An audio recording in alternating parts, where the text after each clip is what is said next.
आप देख रहे हैं अनहोनी। दोस्तों, इस कहानी में आगे बढ़ने से पहले अगर आपने इस कहानी के पिछले 2 भागों को अभी तक नहीं देखा है तो देख लें। वीडियो की लिंक आपको नीचे डिस्क्रिप्शन बॉक्स में मिल जाएगी। तो चलिए बढ़ते हैं इस कहानी के अंतिम भाग की ओर। वो परछाई किसी और की नहीं बल्कि एक मरी हुई डायन की है। ये बात सुनकर हम सभी गांव वाले और भी ज़्यादा खौफ में आ गए। जिसके बाद मैंने पुजारी जी से कहा, पुजारी जी, ये तो पता चल गया कि वो परछाई किसी डायन की है, मगर अब आगे क्या करना है? मेरी बात सुनने के बाद पुजारी जी ने कहा, उस डायन को हराने का बस एक ही तरीका है। पुजारी जी के मुंह से एक तरीके की बात सुनकर हम सभी गांव वालों ने एक साथ पुजारी जी से कहा, क्या तरीका है पुजारी जी? जिसके बाद पुजारी जी ने बताना शुरू किया, आज रात को ही हमें हवन करना होगा।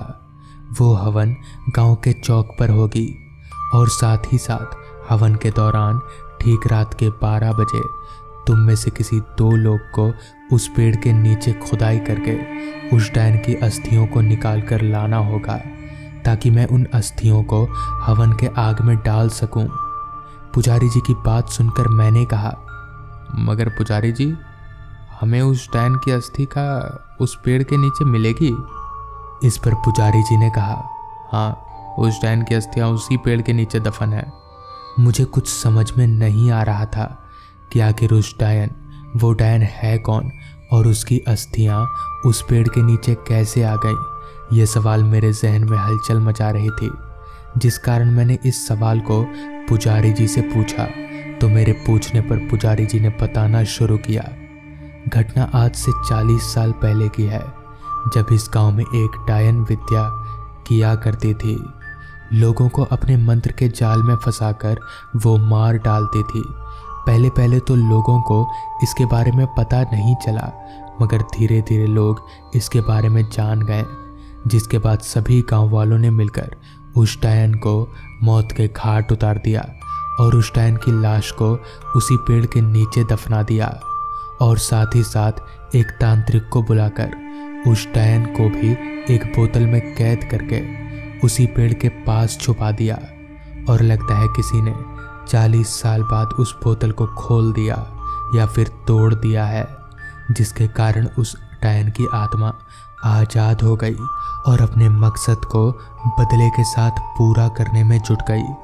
पुजारी जी की बात खत्म होते ही हमें उनकी बात समझ आ गई, जिसके बाद हमने तय किया कि मैं और हरी रात के 12 बजे उस पेड़ के नीचे दफन डायन की अस्थियां निकाल के लाएंगे और गांव के सभी लोग मिलकर हवन में पुजारी जी का साथ देंगे। और ठीक ऐसा ही हुआ। रात हो जाने के बाद गांव के सभी लोग पुजारी जी के साथ हवन में लग गए और ठीक 12 बजे मैं और हरी मिट्टी खोदने का औजार लेकर उस पेड़ की तरफ जंगल की ओर चलते बने। रात काफ़ी हो जाने के कारण चारों तरफ काफ़ी अंधेरा फैला हुआ था।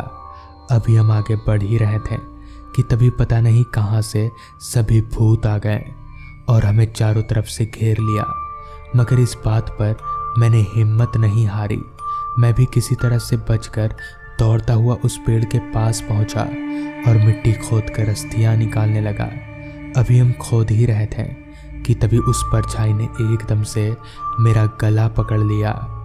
उसने मेरा गला इतनी ज़ोर से पकड़ा था कि मेरी सांस बंद हो गई कि तभी हरी वापस से लकड़े में आग लेकर मुझे बचाने आ गया। आग को देखकर उस परछाई ने एकदम से मेरा गला छोड़ दिया, जिसके बाद हम दोनों जल्दी जल्दी मिट्टी खोदने लगे। कुछ देर मिट्टी खोदने पर हमें एक हड्डियों का ढांचा दिखा तो हम समझ गए कि ये उसी डायन की अस्थि है। उस अस्थि को निकालकर हम जा ही रहे थे कि तभी उस परछाई ने वापस से मुझे उठाकर पटक दिया। मुझे पटकते ही मैंने अस्थि को हरी के हाथ में देकर उसे भागने को कहा।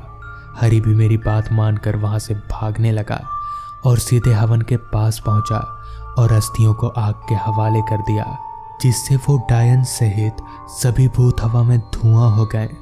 जिसके बाद हमारा गांव फिर से पहले जैसा हो गया। तो दोस्तों, ये था इस कहानी का आखिरी भाग। अगर आपको ये कहानी अच्छी लगी हो तो चैनल को ज़रूर सब्सक्राइब कर लें। तो मैं आपका दोस्त आर्यन जल्द ही मिलूँगा आपसे ऐसी ही एक कहानी के साथ।